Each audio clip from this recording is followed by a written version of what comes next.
Hallo und einen wunderschönen guten Tag. Hier haben wir eine schöne Exzentergüllepumpe.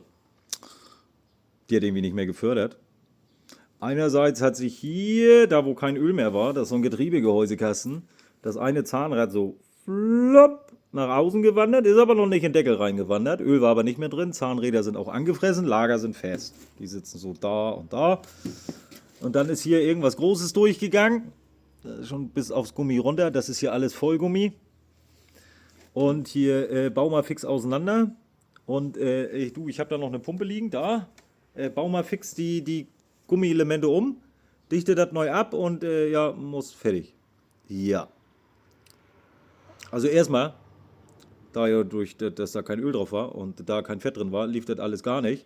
Und jetzt kommt der Gummi-Exzenter auch nicht wirklich schön ab. Das kann er mal alles neu bestellen, die Gummi-Exzenter und die Dichtung und alles. Und dann geht's vorwärts. Aus der alten baue ich gar nichts aus.